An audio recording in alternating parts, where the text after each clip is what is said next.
Grabing pagpapakilala yan. Ano? Good evening po sa inyong lahat.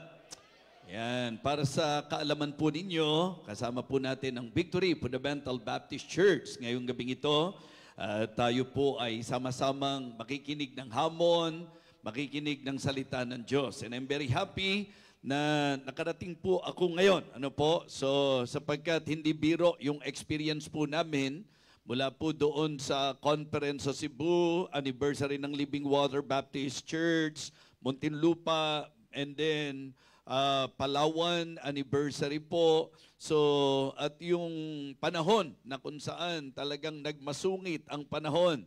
Buti na nga lang, laging nananatiling ang bait-bait ng Panginoon. Amen? So, imagine nyo po ang flight namin, 8:10 ng gabi. Nakarating po kami, nasa 4 a.m. yata ng umaga.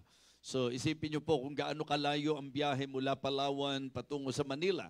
Diba? Para kaming bumiyahe na. Practice na siguro yon para sa magiging biyahe po namin sa London. So I must admit that physically, of course, nararamdaman po yan. But I still believe that the enabling grace of God, the Spirit of God, kasi alam naman natin sa pagmiministeryo, it is not by might nor by power, but by my Spirit, said the Lord. Amen? So I still trust the Lord that the Holy Spirit will work in our midst. Kaya po, kung may mga kaagaw ang Panginoon sa magiging attention po natin, papaalala ko na po, okay? Wala mo ng cellphone.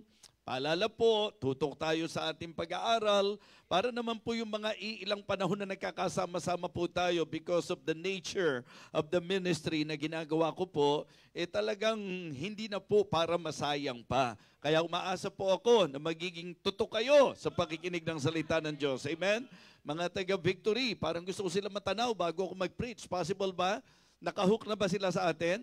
Ayan. So, mga taga-Victory, praise the Lord. Thank you so much for your faithfulness. Alam ko po na medyo maulan pa rin po dyan, pero salamat sapagkat na patuloy kayong nagtatapat sa ating Panginoon. Now, this time, I would like to request everyone, sapagkat alam ko po ng enjoyment, excitement, at eagerness natin ay ang laging makarinig ng mensahe ng Panginoon. Amen? So, thank you po sa inyong mga panalangin po sa amin. Sa akin, in particular, malaking bagay po yan. Alright? Matthew chapter 5 po tayo. Matthew chapter 5.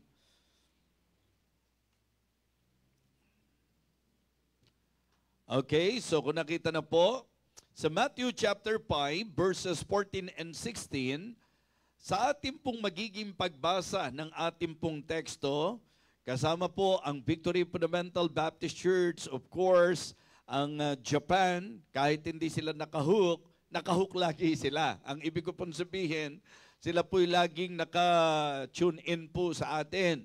So kaya binabati ko rin po mga kapatiran natin sa Japan at kung sino man pong naabot pa ng ating online ministry. Sabay-sabay po ang gawin natin pagbasa sa inyong kinalulugaran, Matthew chapter 5 verses 14 to 16. Kung nakita na po, please let me know by saying amen. Okay, so verses 14 to 16, all together please, ready, begin. Ye are the lights of the world. A city that is set on a hill cannot be hid. Neither do men light a candle and put it under a bushel, but on a candlestick, and it giveth light unto all that are in the house. Let your light so shine before men, that they may see your good work, and glorify your Father which is in heaven. So mga kapatid, the best way to carry the light of the Lord, ang ating pong pinaka-mainam na magagawa para ating pong madala ang liwanag, ang ilaw ng ating Panginoon. Okay? Let us go to the Lord in prayer. Aming Ama, Diyos na makapangyarihan sa lahat, amin pong ipinararating po sa iyo ang aming pagkilala sa iyong kadakilaan, sa iyong pong kabanalan, sa iyong kataas-taasang pangalan. Kami po'y nagbababa ng aming mga sarili, humihingi ng tawad sa aming pong mga kasalanan, at hiling po namin, O Diyos, na Ikaw ang siyang patuloy na umabot sa aming pong mga espiritual na kalagayan. Salamat po sapagkat nahupa na po ang panahon, and we pray, O Father, that will continue to help our brethren, in particular, na makarecover po sa kung anumang naging epekto ng sunod-sunod na pag-ulan na ito. Nawa dakilan Diyos, lagi mo kaming pakaingatan, at alam po namin sa panahong ito, marami po ang mga bagyong dumarating, but we believe, Lord, na Ikaw po ang aming shelter in the time of storm. So please continue to protect us, and please, Lord, as we come to you, as we listen to Thy word, may you again talk to us, may you again touch our hearts, O God, empower your humble servant, fill me with your Holy Spirit, O God, give me wisdom, guide me, O Lord, and please give your people sensitivity to the moving of the Holy Spirit and submission to the authority of your word. Thank you so much. We praise you, Heavenly Father, in Christ's most precious name. Amen. Amen. You may now be seated. Upo na po tayo. So the best way to carry the light of the Lord. So dito po, mga kapatid, gusto ko munang i-establish yung pong idea. Actually po, itong message na ito, shout out nga pala sa Pamilya Pineira. Ano po? Nagkaroon kami ng opportunity doon po sa Puerto Princesa sa Palawan. Kami po ay nakita-kita, nagkasama-sama, pinatuloy, nasikaso sa kanilang tahanan. Actually po, ang message na ito ay bunga ng tema po nung anniversary na aking pong pinagsalitaan. Ang tema po nila kasi is, we will carry the torch. So alam niyo naman po yan, idea ng torch, hindi po ba? So actually, ang kinuha ko yung isang side. Sapagkat ang torch, ito po yung usapan ng apoy, alab, init, and I believe ang mga Kristiyano dapat may alab at init sa puso sa paglilingkod natin sa Panginoon. Amen? Pero ang isa sa idea po ng torch is the light. Yung liwanag na ibinibigay po nito. Kaya mas binigyang pansin ko po sa aking mensahe yung concept nung carry the light. Okay? How can we best carry? How to carry the light of the Lord. The best way to carry the light of the Lord. Yan po ang tatalakay natin. Now, ito pong ating teksto ay bahagi ng tinatawag nating Sermon on the Mount. Ibig sabihin po, ito yung mga aral na ibinigay ng ating Panginoong Jesucristo. Mula po chapter 5 yan hanggang chapter 7, mga kapatid. And then along, doon sa kanyang pagtuturo sa kanila, meron po siyang binigyan ng emphasis patungkol sa kung ano po ang kalagayan natin bilang mga Kristiyano. And we understand na yung pong pagtukoy dito ay hindi po nangangahulugan that Christians are the direct light. Because we believe that the direct light and the true light is no other than our Lord Jesus Christ.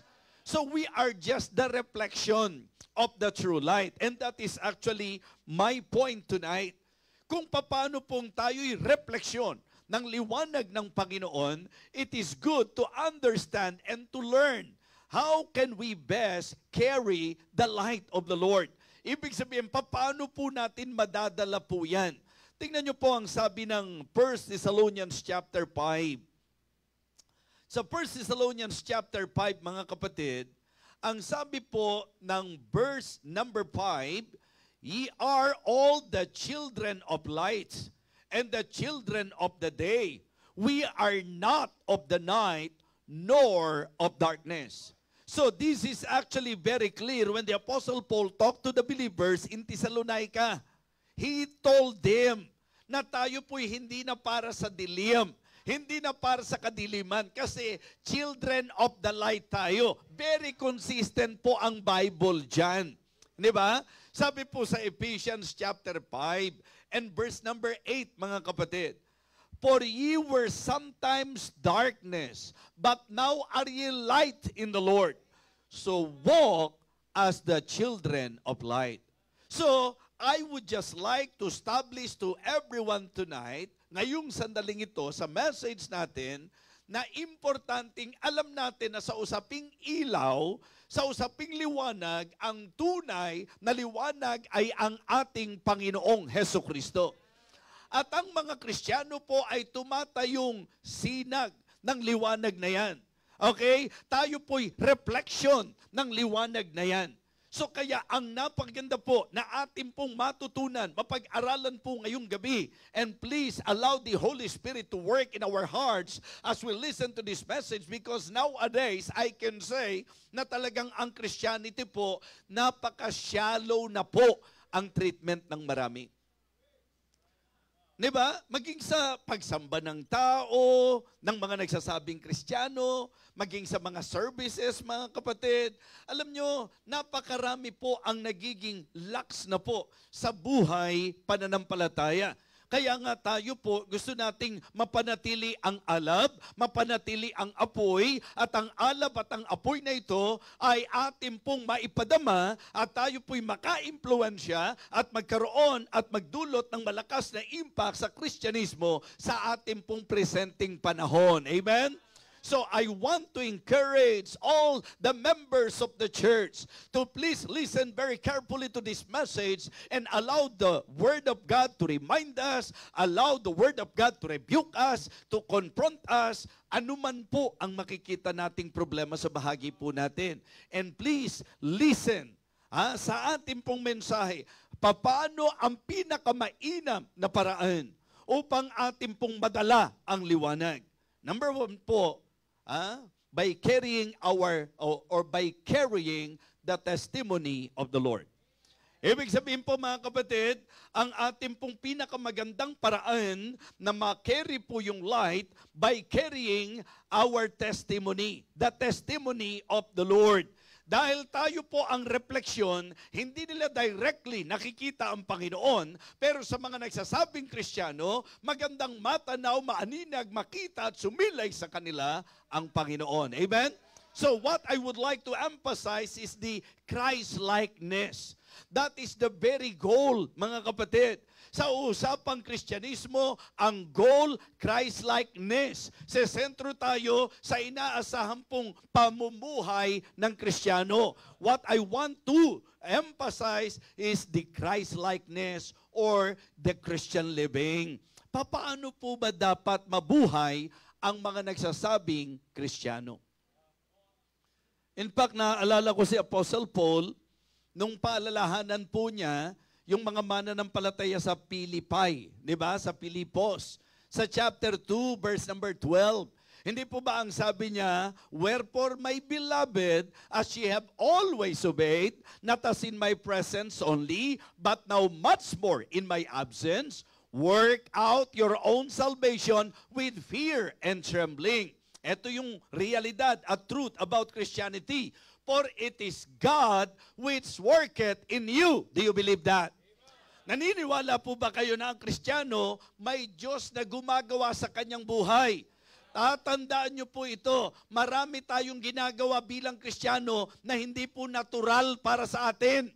Hindi natin natural ang pagsamba. Hindi natin natural ang paghahangad o ang desire, ang longing sa mga spiritual things. Ang natural natin, yung natural man, ang gusto po niyan, mga fleshly, ang gusto po niyan, worldly. Yan po ang typical at ang naturalesa po natin. But listen, ang sabi ni Paul, dahil Kristiyano na tayo, for it is God which worketh in you both to will and to do of His good pleasure. Do all things without murmurings and disputings. Pagdating ng verse number 15, ano po ang sabi? That he may be blameless, harmless, the sons of God without rebuke in the midst of a perverse and crooked nation, among whom ye shine as lights in the Lord. Amen? Aware pa po ba tayo dyan? Mga kapatid, aware pa po ba tayo na bawat galaw natin, binabasa tayo? Aware pa po ba tayo na sa magandang pag-uugali natin po pwede maparangalan ng Panginoon? Aware pa po ba tayo na yung lakad natin minamasdan ng mga tao sa paligid at mga kapatid, mga minamahal, ang dapat goal natin ay yung makita nila that they may see Christ in us. Kaya sa usapang ugali, maging watchful tayo. Sa usapang pag-uugali, sa usapang pamumuhay, sa usapang pag-iisip, mga kapatid, dapat ang bawat Kristiyano ay aware at particular sa katotohanan na binabasa po tayo ng mga tao. And again, in our text, the reminder of our Lord Jesus Christ is very important to consider that we as Christian, we are the light of the world. And in verse number 16, ito'y napakaganda na dapat lagi-lagi matatandaan natin, and let your light so shine before men that they may see your good works and glorify your Father which is in heaven. Mga kapatid, ito po yung ating sinasabi na kapag ka-Kristiyano ka, lumagay ka lang sa lugar ng Panginoon sa'yo. Huwag kang lalakad ng sarili mong hakbang. Dapat bawat hakbang mo ayon sa hakbang na ikinasa ng Panginoon sa iyo. Because that is actually according to His Word. Ang sabi nga po ng psalmist, the steps of a good man are ordered by the Lord and He delighted in His way. Though he fall, he shall not be utterly cast down, for the Lord upholdeth him with his hand. I have been young and now am old, yet have I not seen the righteous forsaken, nor his seed begging bread. Ibig sabihin mga kapatid, pagka hindi tayo malikot at nandun lang tayo sa kalooban ng Panginoon, lalakad tayo ayon sa kinahatagan o tinalagang lakad ng Panginoon sa atin, mga kapatid, maayos ang ating magiging direksyon. Amen? So kaya dapat ito yung paalalang lagi natin tinatandaan. Marami sa atin, i-quote natin Romans 8:28. Pero siguro po magandang tingnan natin yung release ng Romans 8:28. Diba? And we know that all things work together for good to them that love God, to them who are the called according to His purpose. So napakaklaro po, ito'y may kiklaim ng mga tao na lahat ng bagay sa ikabubuti kung ikaw ay umiibig sa Diyos at ikaw ay nasa kalooban ng Panginoon. Kasi ito po meron pong goal. Meron pong nais i-accomplish na magiging finished product sa buhay natin. That is why God is working in all circumstances, in all situations in life. Here is the Lord na nagdisenyo ng ating buhay. And again, according to Paul, and we know, hindi tayo ignorante, alam natin bilang Kristiyano, bilang nagmamahal sa Diyos, and we know that all things work together for good to them that love God, to them who are the called according to His purpose. In verse number 29, ito yung pinaka-objective for whom He did foreknow. Ano ang sabi? He did also predestinate to be conformed to the image of His Son, that He might be the firstborn among many brethren. So, mga kapatid, hindi biro. Bilang sa Diyos, bilang anak ng Diyos, bilang refleksyon ng tunay na liwanag, dapat yun po ang kine-carry natin. Amen? So mga kapatid, igagawa po nating maayos, madadala po nating maayos ang liwanag kung dadali natin ang patutuon ng Panginoon at ito po ay nakasentro sa Christ-likeness. Habang nandito tayo sa lupa, wala pong makaka-perfect niyan mga kapatid. That is why nagkakasala tayo, nagkakamali tayo, nakalilimot tayo. Pero mga kapatid, habang tumatagal, amen? Habang tumatagal, tayo po'y unti-unting naiwawangis sa lakad at sa ating Panginoong Hesukristo. So mga kapatid, ang ating pong magandang bigyang pansin, the best way that we can do in carrying the light of the Lord is by carrying the testimony of the Lord. Again, this is about Christian living. This is about Christ-likeness. Diba? So kasi yun yung parang nakakalimutan ng iba Maaring na-memorize natin yung verse. Marahil madalas nating naririnig, mga kapatid. Pero isang bagay na narinig mo, isang bagay na na-memorize mo, pero ibang bagay na may impact sa iyo. Yung nabasa mo yung talata ng salita ng Diyos, na ang sabi po again, verse number 8 ng Ephesians chapter 5, for ye were sometimes darkness. Diba? Yun yung dati natin. Yun yung matandang buhay natin. Yun yung dating lakad natin. For ye were sometimes darkness. Anong sabi niya? But now are ye light in the Lord. Anong sabi niya ngayon? Walk as the children of light. Diba? Mga kapatid, ang isang Kristiyano ay hindi dapat nakikisaya sa kasamaan ng mundong ito. Now, nililiwanag natin, not everything in this world are evil. Is evil. Hindi po lahat ng bagay sa mundo ay evil. Pero ang evil ay nasa mundong ito. That is the reason why iyon yung pinapaalala. Dapat ang Kristiyano, sa usapang patotoo, alam mo yung hindi para sa'yo. Kasi kung dati ganun ka, ngayon hindi na dapat. Di ba? Kung dati ganun ang ugali mo, ngayon hindi na dapat. So mga kapatid, napakaganda po na ang pinakamagagawa natin to carry the light of the Lord, we need to carry the testimony of the Lord. Okay? It is also good to carry the task of the Lord. And this is about commission. Di ba? Particularly, the Great Commission. Ito ang isang bagay na po pwedeng minsan, pagka po kayo ay magpapakatotoo sa sarili, bakit si Bishop, bakit ang pastor natin parang napaka-open sa mga missionaries? You know why? Because I firmly believe na ang mga missionaries, sila po yung nagdadala ng mabuting balita ng Panginoon maging sa lugar na hindi natin para mapuntahan.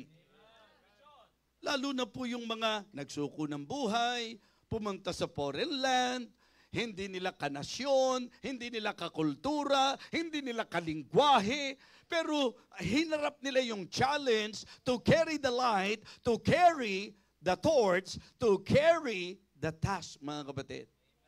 Bit nila yung task ng Panginoon.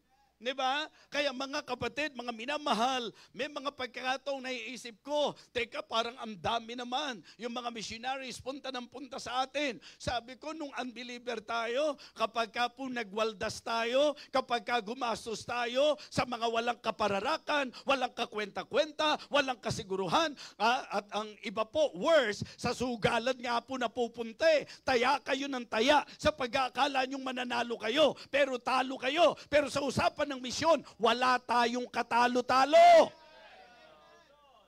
Declare diyan sa Bible na yung ibinibigay natin sa mission, marahil marami na ang ating tinanggap dito, marami na ang sinusuportahan natin, pero hindi po yan pag-aaksaya, hindi po yan pagtatapon, mga kapatid. Yan po ay pag-i-invest na meron pong eternal dividend, mga kapatid, because we believe na ang bawat bibitawan natin para sa usapang misyon, ito po'y hindi mawawalan ng kabuluhan. Amen?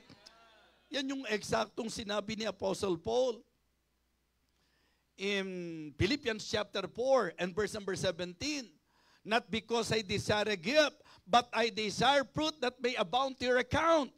Kaya nga, sana po ang Living Water Baptist Church, sana po ang Victory Fundamental Baptist Church ay huwag makalimot sa usapang task. Huwag makalimot sa Great Commission. Mga kapatid, kung tayo po yung mga Kristiyano na lax na, wala na tayong time para sa soul winning, wala na tayong time para sa paghayo, we are actually committing sin because it is commanded by God. Ang Great Commission, it is God's command. Kaya ang bawat churches na nagkiklaim na sila'y Kristiyano, ang bawat individual na nagkiklaim na tayo po'y anak ng Diyos, tayo po'y kinumisyon ng Panginoon to go and preach the gospel to every creature. Kaya, mga kapatid, kung masaya ka sa buhay mo na hindi ka nagagamit sa pag-aakay ng kaluluwa, hindi ka nagagamit sa pag-share, mga kapatid, ng gospel, medyo mag-isip-isip po tayo. Kasi ang kabuluhan ng buhay natin bilang Kristiyano ay ang makapaghatid tayo ng mabuting balita ng kaligtasan at makapag-akay tayo ng mga kaluluwa sa Panginoon. Amen? That is our goal. That is our heart. That is our intention. Kaya nga sabi ko po, tutuhan ng usapan ito. Hindi po magaang, hindi po madali. Yung magbiyahe ka ng magbiyahe, yung magpuyat ka ng magpuyat, yung mangaral ka ng mangaral. Kala nyo po ba ang pangangaral, basta umupo ka, basta tumayo ka, magsasalita ka lang? No! You need to pray for God's wisdom. You need to pray for God's leading. You need to seek God's wisdom in everything na ginagawa. Siyempre, hindi naman po pa tayo Ha? Hindi naman tayo mga immortal, mga kapatid. Di ba? So kaya, halimbawa, sabi ko nga, gusto ko sana tuwing makikita nyo ako, ang dating malakas ang dating, mga kapatid. Ho? Hindi yung malakas ang dating sa idea nung mayabang. Kundi ang gusto ko po, ang nakikita nyo sa akin, lakas ng Panginoon. Pero may mga times na maganda rin makita nyo, pagod si pastor, pagod yan. Diba? Halata eh. Diba? Pero alam nyo ang blessing? Yun yung pagkakataon ang makikita nila, hindi lakas ni pastor. Ang makikita natin, lakas ng Panginoon. Kaya mga kapatid, ikatuwa nyo na ang pastor nyo masipag sa misyon. Ikatuwa nyo na ang pastor mapagmahal sa misyon, mapagmahal sa kaluluwa. That is the reason why I am allowing God, because that is His calling. That is my calling, God's calling. Na ako po ay mag-encourage ng mga mananampalataya. Kaya yung mag-speak ka sa mga World Missions Conference, that is actually a great opportunity to challenge many believers in doing the Great Commission. Amen? Mga kapatid, carrying the light of the Lord by carrying the task of God. Diba? May commission po. Merong utos ang Panginoon sa atin. Kaya yung mga mission pastors natin, huwag kayong bibigay sa mga atake ni Satanas. Huwag kayong makikinig sa mga magiging dahilan para papanghinain kayo. And do not be surprised if Satan will try everything to put you down, because Satan would like to hinder the propagation of the gospel. Satan will do everything just to stop us and to discourage us. But please do not allow na si Satanas ang maghari sa atin. Diba? Sino ba mga missionaries natin dito, mga pastors natin dito? Alam niyo po yun? Hindi ba ang isang pinakamahirap sa atin yung ma-hurt tayo? Akala niyo ba ang mga pastor kaya nagpapatuloy dahil wala siyang mga sugat? Baka yung iba nga galis na sa dami ng sugat. Diba? Mga kapatid, tulad niyan, si Pastor Jabez. Maganda lang pakinggan, London yung pupuntahan. Ha? Kasi ang nasa isip nyo yung lugar, yung ganda ng London. Pero pag inisip nyo po yung task, pag inisip nyo po yung gagawin, hindi po madali yun. Hindi po madali yun. Kaya mga kapatid, kailangan samahan natin siya, hindi sa London, sa panalangin. Di ba? Oh, di ba? Kung gusto nyo sumama, lumagay na kayo sa maleta, mga kapatid. Ha? Kaya lang, tiyakin nyo yung timbang nyo. Kasi ang allowed sa kanya, 10 pounds lang, mga kapatid. No? So, what I mean to say, yung mga pumupunta sa mission, kaya tayo positibo dyan, kaya tayo all out sa pagsuporta sa kanila, sapagkat yan po ang kaganapan at pagtupad sa tinatawag na Great Commission. Diba? Hindi naman ako naniniwala na ang pera sa church idinisenyo para sa bangko. Ang pera sa church, ididisenyo para gamitin sa pagpapalaganap ng Ebanghelyo, sa pagpapalawig ng ministeryo. Amen? So, yun po yun. Kaya dapat pag kami mga workers tayo, maging encourager kayo ng mga workers natin. Diba? Hindi nyo sila gagawing utusan, bagamat dapat may servant attitude sila. Pero ang gusto ko pong i-point out, yung mga workers na yan, sumunod po yan sa tawag ng Panginoon at dapat mga members, encourager tayo ng worker sapagkat sila ang gagamitin ng Panginoon. Tinetrain natin ang mga manggagawa natin, tinetrain natin ang mga preachers natin. Mga kapatid, mga minamahal, I want to remind everyone, hindi po nagbabago sa usapang church. Ang Great Commission ay ang patuloy na pagpapalaganap ng Ebanghelyo ng Panginoon. Kaya tayo po ay dapat maging aktibo sa usapan ng soul winning, sa usapan ng visitation, sa usapan ng pagtuturo sa mga bata, sa usapan ng mga outreaches at home Bible studies, sa usapan ng pagpapalawig pa ng mensahe. Be willing na gamitin tayo ng Panginoon because that is one of the best way that we can carry the light by carrying the task of the Lord. And that is pagsunod sa Great Commission. Mga kapatid, the best way to carry the light of the Lord is to carry the testimony of the Lord, to carry the task of the Lord, and to carry the teachings of the Lord. Ano po yung sinentrohan natin sa testimony? Christ-likeness. Anong sinentrohan po natin sa task? Commission. Ano naman ang sesentrohan natin sa teachings? Ano ang sesentrohan natin sa truth? conviction. Yes. The sad truth is that nowadays we can see many are already departing from the faith. Hindi na siguro para mahirapan pa akong convincing kayo na sabihin na tayo po'y nasa mapanganib na panahon na. Di ba? Yan ang naging concern ni Paul nung sulatan po niya si Timothy. Sa 1 Timothy chapter 4, ang sabi po niya sa verse number 1, "Now the Spirit speaketh expressly that in the latter times some shall depart from the faith, giving heed to seducing spirits and doctrines of devil." Grabe, no? Sino po sa inyo ang hindi pa maniniwala dyan? Kahit nga sa circle natin, nakita nyo po, na sa circle natin, marami nang nagsirko.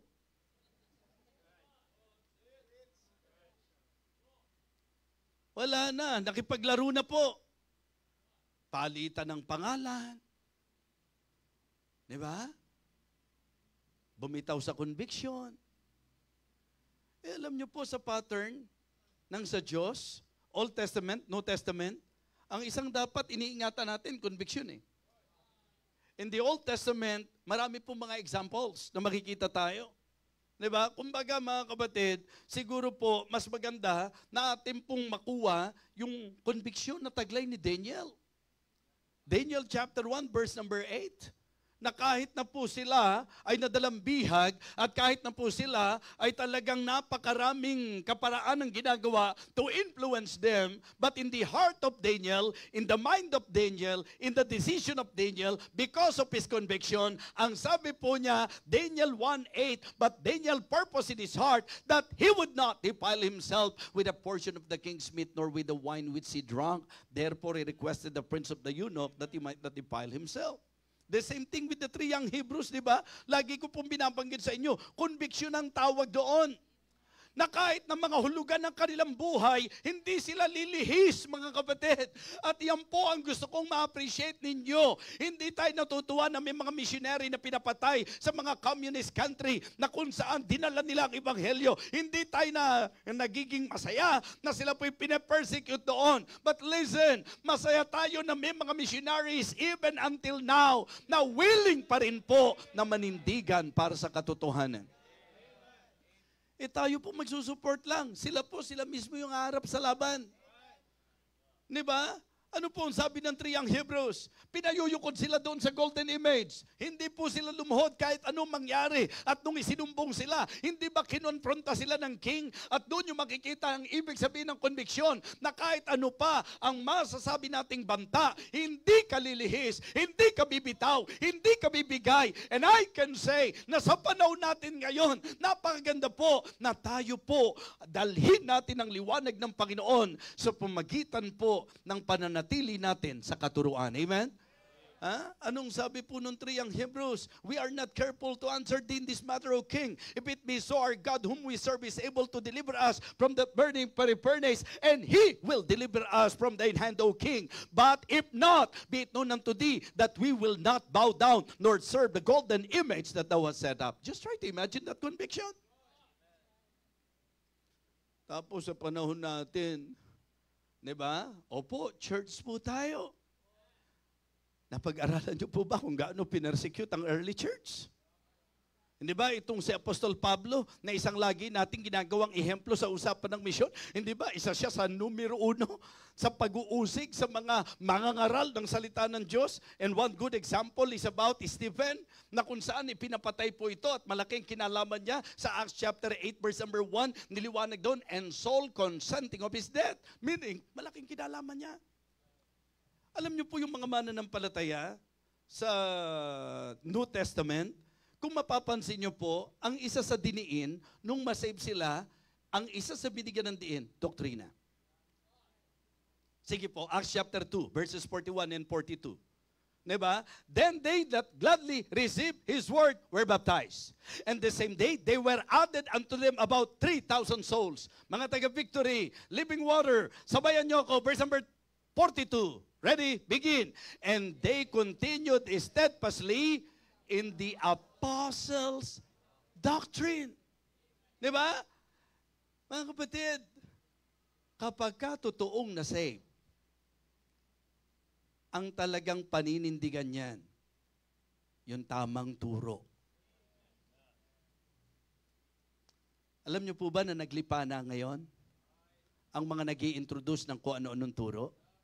At alam niyo po ba na maraming kahit mga pastor, mas nagtuturo ng komentaryo kaysa sa direktang turo ng Biblia? And because of that, ano nang nangyayari?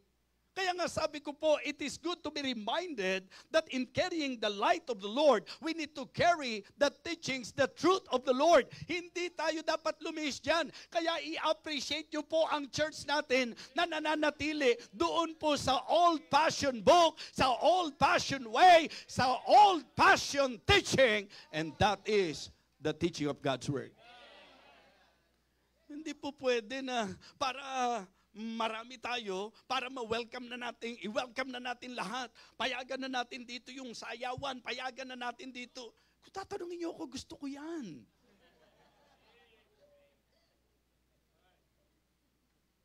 Mga kapatid, mga minamahal, sa 2 Timothy chapter 3, seryosohin po ninyo ito. This know also that in the last days, perilous time shall come. Kanina, binibigyan ng diin ko po yung ugali. Diba? At kung titingnan nyo po sa lineup na yan, this know also that in the last days perilous time shall come, for men shall be lovers of their own selves, covetous, boasters, proud, blasphemers, disobedient to parents, unthankful, unholy, without natural affection, truce breakers, false accusers, incontinent, fierce, despisers of those that are good. Mga kapatid, traitors, heady, high-minded, lovers of pleasures more than lovers of God, having a form of godliness but denying the power thereof, from such turn away. For of this sort are they which creep into houses and live captive silly women, laden with sins. Ang sabi po ng verse number 6, pansinin niyo po yan. For of this sort shall they creep into houses and live captive silly women, laden with sins, led away with divers lusts. Okay? Ever learning, but never able to come to the knowledge of the truth. Now as Jannes and Jambres withstood Moses, so do this also resist the truth. Men of corrupt minds reprobate concerning the faith, mga kapatid. Tuloy-tuloy.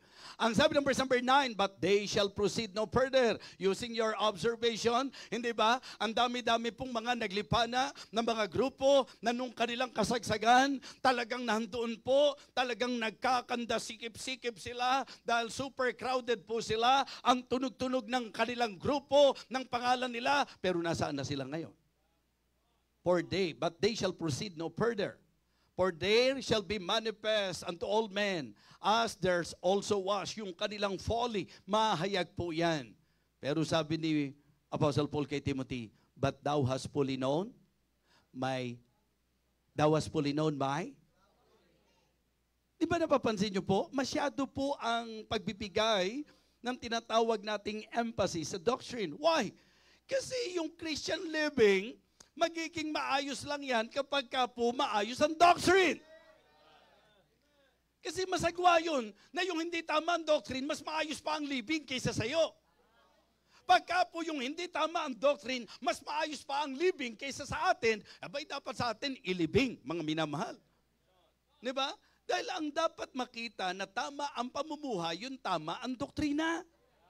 Kaya nakakagrip yung mga pastors na talagang, kumbaga po, nagpapakagaling sa doktrina, sa dating, pero yung pag-uugali, yung pamumuhay, yung pagsasalita, di ba, mga kapatid, dapat ito po ay magkakaugnay. Kaya ang sabi niya, but thou hast fully known my doctrine. Ano na susunod? Manner of life, purpose, faith, long-suffering, charity, patience, mga kapatid, persecutions, afflictions, which came unto me at Antioch, at Iconium, at Lystra. What persecutions I endured, but out of them all, the Lord delivered me. Yea, and all that will live godly in Christ Jesus shall suffer persecution. Bakit pa bumibigay yung iba? Dahil sa persecution. Diba? Ipapapatay, ipabibilanggo. Kaya bibilip tayo kay Pablo. Ang bilangguan hindi nakapigil para ituro niya ang tamang katuruan. Tapos eto tayo, konting offer lang. Diba? Konting offer lang. Mga kapatid, mga binamahal, I praise the Lord because ang naging orientation ko po maayos. Opo. Kasi kung titingnan nyo po, lalo na sa katayuan ko po, na medyo tinitingnan na po ng marami, po pwede pong nakaranas na po ako ng mga offers, mga kapatid. Pero sa ngalan ng konbiksyon, hindi lahat ng offer dapat tanggapin. Paninindigan. Yea, and all that will live godly in Christ Jesus shall suffer persecution. But evil men and seducers shall wax worse and worse, deceiving and being deceived. Kaya ang bilin ni Apostol Pablo, but continue thou in the things that thou hast learned and hast been assured of, knowing of whom thou hast learned them, and that from a child. Hindi po ba si Timothy, bata pa lang, inaralan na, bata pa lang, niluto na sa tamang aral at turo yan. Kaya ang sabi niya, pinaalala niya, but thou hast fully known, and that from a child thou hast known the Holy Scripture, which are able to make thee wise unto salvation through faith which is in Christ Jesus. Kabisado na to, sabay-sabay. All Scripture is given by inspiration of God and is profitable for doctrine, for reproof, for correction, for instruction in righteousness, that the man of God may be perfect, truly furnished unto all good works. Ano na naman ang notice po natin? Diba? Ang sabi po niya, all Scripture is given by inspiration of God and is profitable for doctrine. Sa Acts chapter 2, and they continued steadfastly in the, ano sabi niya, but thou was fully known by, you see, ganun kahalaga yung teaching. Yung teaching na naging dahilan kung ba't namatay ang mga ninuno natin sa pananampalataya, teaching na kung saan po ibinebenta na ng marami. Diba? Kala nyo ba tapos na tayo sa chapter 3? Tuloy natin sa chapter 4. Diba? Anong sabi po ng 2 Timothy chapter 4? Diba? I charge thee therefore before God and the Lord Jesus Christ, who shall judge the quick and the dead that is appearing at His kingdom. Anong sabi? Preach the word. Amen? Be instant, in season, out of season. Reprove, rebuke with all long suffering and doctrine. Ano ang dahilan? Verse number 3. For the time will come when they will not endure sound doctrine, but after their own lust shall they heap to themselves teachers having itching ear. Na-appreciate nyo ba na ang church natin, masaktan ka man, ipapangaral pa rin kung ano ang katuruan? Aanuhin natin yung dumami dahil sa bulahan. Aanuhin natin yung lumaki bilang natin dahil sa mga kasinungalingan.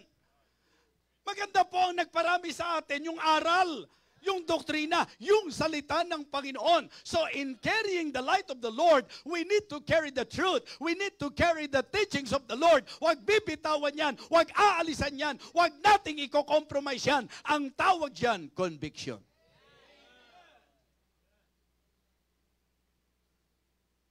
Alam nyo, sinasabi ko po sa mga kapwa ko, pastor, huwag tayong judgmental. Kasi minsan, meron pong mga nakagawian na ang tapang-tapang natin sa turo. Kami ganun eh. Nung early years ng aming pagkakristyano, ay grabe, yung pastor po namin, wala ito, yung mga sigaw-sigaw po namin na yan, wala po yan. Hindi lang po sigaw, mga kapatid, lupit. Talagang antindi.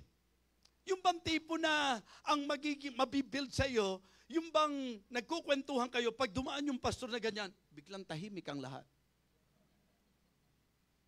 Opo. Yung maiksi lang ng konti ang suot mo, pumantay lang sa tuhod, harlot ka na. Diyan kami minulat. Na talagang tuwan-tuwa kaming naririnig na ipinapangaral ang babae na nagpapantalo na ay karumal-dumal. Ganyan katindi po. Diyan kami namulat. Kaya yung bisita namin, atin pa lang nakapantalo na, paano pa namin asahan babalik yun? Kapapasok pa lang, karumal-dumal na. Hindi po ako nag-i-introduce ng pagpapantalon sa mga babae. Pero ang turo ng Bible, ang babae manamit ng modest apparel. So nagdudwell ako doon. Kaysa doon sa nag-specify ako at naintindihan ko na yung mga pastor-pastor namin, nakuha lang din nila yan doon sa, yun nga ang kagandahan na sa panahon natin, tinuturuan tayo na sumunod ka dahil sinabi ng Biblia. Kung tatanungin niyo ako, preferably, maganda talaga ang mga babae naka-modest apparel. Kasi yun ang biblical eh. Di ba? Yung bang maintindihan mo na kaya ka nagdadamit para mag-cover. Ngayon, kung nagdamit ka, tapos, ano ba ang tawag po doon mga kapatid? Yung bang revealing.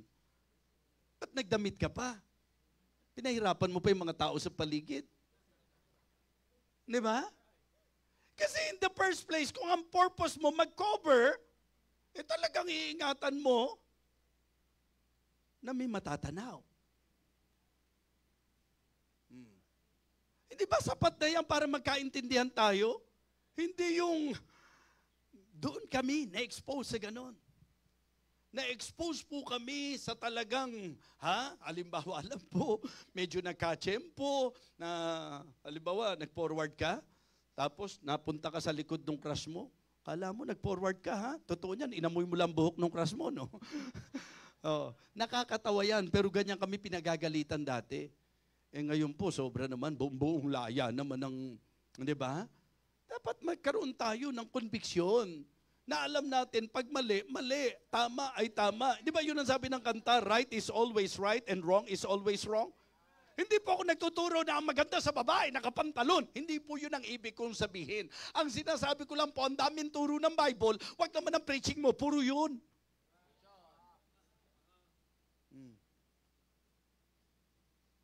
Ang sabi ko po sa mga kapwa ko, pastor, pag kayo po sinasabi niyong conviction, tiyakin niyo pong conviction talaga. Hindi po close-minded lang tayo.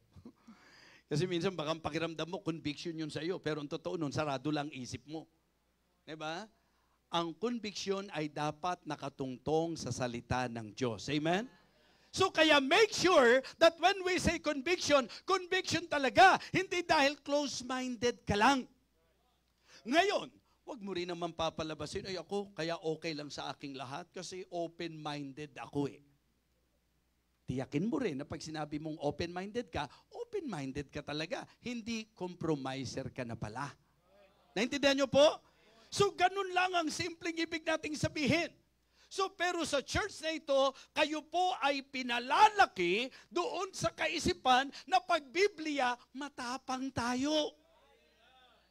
Kaya ang prinsipyo ko sa preaching, if the Bible is silent, I need to be silent too. If the Bible is shouting, I need to shout too. And if the Bible is specific, I need to be specific too. So yun po, pagka-specific, non-negotiable yan. Specific eh. Pag sumisigaw, magalit ang magagalit. Isisigaw talaga yan. Pero kung tahimik ang Bible, kaming mga pastor, huwag kami magulo. Kasi yung Bible, tahimik kami, sigaw ng sigaw. Yung bang mag-iimbento kami ng sarili naming mga batas? Hindi po. Walang hihigit at mas gagandang batas sa batas ng Diyos. Kaya dito na tayo mag-stick, mga kapatid. Kaya po, I hope na sa Victory Fundamental Baptist Church, sa Living Water Baptist Church, nawa ang na-enjoy pa rin natin salita ng Diyos. Sana na-appreciate pa rin natin yung pastor natin na matapang na ipinangangaral ang salita ng Diyos. Sana yung pa rin ang ating pong delight, mga kapatid, na tumayong matatag sa turo ng apostol, sa tamang doktrina. Hey, as we carry the light of the Lord, we need to carry the teachings of the Lord. Amen? Kung ano yung turo niya, doon pa rin po tayo. Kung ano yung tagubilin niya, yung utos niya, doon pa rin tayo. Kung ano yung patotoo niya, doon tayo, mga kapatid. So the best way to carry the light is to carry the testimony of the Lord, and that is about Christ-likeness. It's about Christ-likeness. We need to carry the task of the Lord, and that is about commission.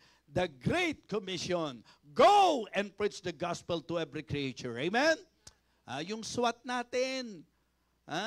Hindi po yung, hindi pa kasama ka sa SWAT, tapos sasagot ka, so what? Hindi ba? Hindi so what, SWAT, Soul Winning Action Team. Magandang panalo ka sa Bible quiz, pero ang magandang panalo mo, kaluluwa ng tao. Soul winning Soul winning action team. Kaya medyo mako-comfort ka rito kapag lagi kang port sa Bible quiz. Opo. Alam nyo, kahit kulelat kayo sa Bible quiz, pero kayo yung laging minawiwi na kaluluwa, kayo yung laging nakapag-i-invite ng bisita, kayo yung nakapag-disciple, panalo kayo. Amen? Panalo kayo sa Panginoon. Kasi yun ang purpose natin dyan. Pero hindi natin pinag-aaway yung halaga ng pag-aaral ng salita ng Diyos at yung halaga ng paglalapit ng kaluluwa. Alam niyo po ba kung saan itinuro yung paglalapit ng kaluluwa? Sa salita ng Diyos. Kaya dapat po matuto tayong mag-akay ng kaluluwa. Mga kapatid, tayo raw po ang refleksyon ng ating Panginoong Kristo. Ang sabi po, let your light so shine before men, that they may see your good works and glorify your Father which is in heaven. Pagka po nakikita ko yung mga post ninyo, sa Victory, yung mga pinupuntahan nilang mga lugar doon, wow. Diba? I mean, kung ikaw yung pastor, hindi po pwedeng hindi ka matutuwa. Kung ikaw yung pastor, hindi po pwedeng hindi ka ma-encourage. Hindi ka lalakas pag nakita mo yung mga members. Mga kapatid, alam niyo yung mga lugar na pinupuntahan? Kasi dito, exposed na ako na ang pinupuntahan nyo, yung sa gilid ng Riles, di ba? Kasi mahirap naman sa gitna ka ng Riles. Di ba? Delikado na po yan. Hindi na conviction ang tawag doon. Ang tawag doon, convulsion, mga kapatid. Talagang matinding ano po yan. So, dyan po sa Road 12, yung mga lugar ba na, yung mga typical na tao, lalo na yung medyo ang dating, wow, it's so, ano naman dito, ano mga pa-social effect? Tapos yung magkamaarte, ay, it's so kadiri here, yung mga ganon. Alam niyo po, pag makikita niyo yung pinopost, yung mga taga-Victory, ay grabe po. Yung mga lugar na pinupuntahan nila, mga kapatid, yan po ang tinatawag nating Great Commission. Diba? Sino sa inyo mga bata dati? Pakitaas nga ang kamay. Mga bata pa lang kayo dati. Naaawa ako sa mga hindi naging bata dati rito. Nakukuha niyo yung gusto ko itanong? Na pag inisip mo, nung panahon ni Pastor Dennis, yung mga bata-bata dito, ngayon nagugulat sila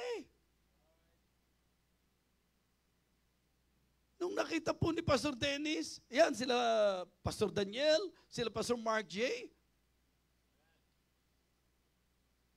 Naiisip nila na talagang noon, yung mga tipong bata na ngayon, kasi ako nakaranas ako ng ganun Hindi kami mayaman, pero hindi rin po ako sanay na ganun. Yung mga bata, minsan gumaganyan-ganyan pa Kaya nga binibiro ko si Arabel si Teacher Ara, kasi bata pa lang po yan, alaga ko na yung pamilya nila. Hindi ba? Sabi ko, Ara, hindi ba ikaw yung gumaganyan-ganyan ka pa doon sa bago ka... ngayon, alanganan sabihin sa kanya ngayon. Kasi pagkaganda-ganda na, tapos pagka-pogi-pogi pa ng anak, at pagka-pogi-pogi na rin ng asawa, yung isama na po natin, pare-pareho sila. Diba? So, ang pinopoint out ko po, maaaring nakikita nyo mga bata iyan, na parang ang tigas ng ulo nila, ang kulit nila, pero isang araw magiging Pastor Daniel pala yan, magiging Pastor Poy pala yan, magiging Pastor Mark J pala yan, mga kapatid. Hindi natin masasabi. Kaya kita nyo yung gratitude ko kay Deep Thinker. Di ba? Mga kapatid, siyang ginamit ng Panginoon para ma-disciple po ako. Hindi nyo alam kaya sabi ko, manatili tayo. Let us carry the light, but by carrying the task of the Lord, mga kapatid, let's go out and win souls. Amen? Huwag niyong babaliwalain ng soul winning, mga kapatid. Kaya nga nabe-bless ako sa mga mananampalataya na kahit nagtatrabaho, may panahon para sa pagwiwi ng kaluluwa. Yung online natin yung mag-imbita ka lang dyan ng mga kakilala mo, forward mo lang yan. Hindi mo masasabi kung anong hasik niyan. Mga kapatid, natatawa ko yung Teacher Flo. Nasaan Teacher Flo? Pagdating namin sa aeroplano, si Sophia at si Flo, nauna po yan. Sabi ko, uy, kamusta? Kamusta? Nakita kami. Pero yung anak ko, alam na niya yon. Na iniisip ni Daddy kung sino yon. Yung pagkakabati namin, parang magkakilala kami. Pero paglagpas ko, sino kaya siya? Hindi ko matandaan kung sino siya. Hindi isang beses, hindi dalawang beses, napakaraming beses. Minsan pupunta ka sa mall, di ba? Minsan papakuha kami litrato, hindi nila alam nagkatapos. Hindi ko naman tandaan kung sino sila. Ano po ibig sabihin? Yung inihahasik kong mensahe, kung saan-saan nakakarating. Kaya ikaw, yung pindot mo lang, yung link sa kaibigan mo, sa kakilala mo, hindi natin alam. Kahit hindi ikaw ang nagsalita, kung ikaw ang nag-forward ng link, pag minasave dyan, bahagi ka niyan. Amen? And please, let us carry the light by carrying the teachings of the Lord. I-appreciate pa rin natin yung kung anong turo ng Bible. Kaya, use your imagination. One thing, na alam mo, light ka. Reflection. Pero ang napakahalagang maintindihan nyo doon, let your light so shine before men. Kaya let us carry the light of the Lord. Amen? Tumayo po tayong lahat. Don't just come. Wag ho kayong basta pumunta rito sa altar. Pag-isipan nyo po itong mensahe. Kumbaga, medyo magsisiyasat tayo ng sarili. Siguro, ayos na ayos dito yung kantang Carry the Light, ha? Kung may mga hindi pa ayos sa ating buhay patotoo, kung tayo po ay kinonfront ng Panginoon dahil nagpe-fail tayo in doing the Great Commission, if you are not winning souls to Christ, guilty po tayo dito. The best way to carry the light of the Lord, it is by carrying the testimony of the Lord, the task of the Lord, and the teachings of the Lord. Christ-likeness ang goal. Kaya bantayan natin ang ating Christian living. The Great Commission and our conviction. Now, after understanding this message, mas magandang lalapit tayo because we really understand the challenge. How is our testimony? Are we winning souls?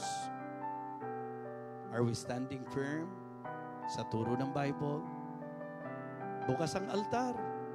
Kung may dapat ihingi ng tawad, ihingi po ng tawad. Kung meron dapat isuko, isuko. Kung merong kapasyahan para gagawin sa hamon na napakinggan, ilapit natin sa altar ng Panginoon.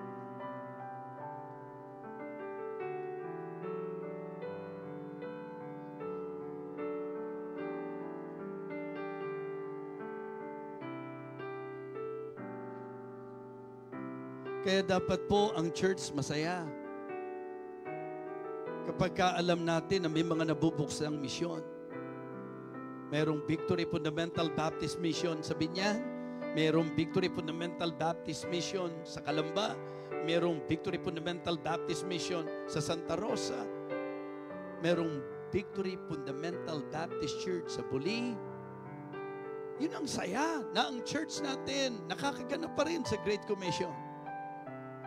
Living Water Baptist missions and churches, not just here in our country, but also outside the country.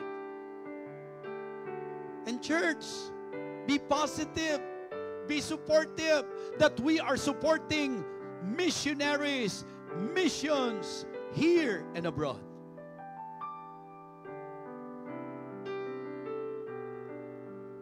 Sa paraang yan, atin po napapalaganap ang liwanag.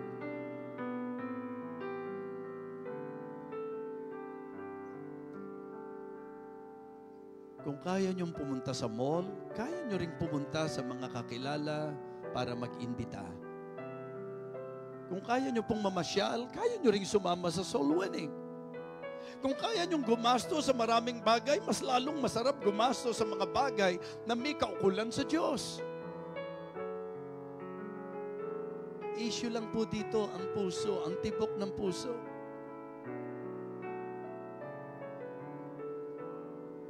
Dakilang Diyos, salamat po. Thank you for talking to us once again about this very important message, about this very important topic.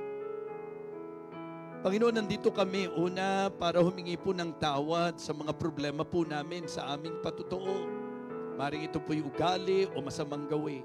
Marahil ito po'y maling lakad, lihis na buhay. Panginoon, nandito po kami. Help us, O Lord, that we may carry the light, the testimony, your testimony, O Lord, in our lives. Ganun din po, Panginoon, salamat sa napakaliwanag na hamon para po sa soul winning, sa pagsunod sa Great Commission, sa paggawa po ng iyong given task sa bawat anak mo, sa bawat mga Christian churches, Panginoon. Lord, thank you. We need this reminder, Lord. Lalo kami mag-alab, lalo kami mag-apoy, lalo po kaming maging involved, lalo po kaming maging supportive sa mga soul-winning endeavors ng aming church in supporting missionaries and missions. Nawa, dakilang Diyos, na-realize namin na napakahalaga nito. At salamat din po sa paalala ng pag-iingat sa turo na dapat naming panindigan. Na huwag kaming hihiwalay sa doktrina ng iyong salita. Thank you, Lord. Thank you, Lord. Thank you for this great privilege na kami po'y mapabilang sa refleksyon ng iyong liwanag. May you give us grace, Heavenly Father. Give us strength, O Lord, that we may apply this message in our lives. May you continue to bless Victory Fundamental Baptist Church and Ministries, Living Water Baptist Church and Ministries, Panginoon. Lord, thank you so much. Very thankful po kami sa church na pinaglagyan mo sa amin. Salamat din po sa mga tagapangaral namin na nananatili sa iyong salita. Igawad mo po ang iyong basbas at ang iyong pagpapala sa bawat isa sa amin o aming Ama. Ang mga nanglalamig dakilang Diyos ay nagising nawa sa mensaheng ito. Na ang alab, ang apoy ng iyong banal na Espiritu'y maramdaman sa amin. At ang liwanag po namin ay tumanyag at tumanglaw sa marami. Lalo na sa madilim na sanlibutan ito. Bless us, O Lord, we pray. In Christ's most precious name. Amen.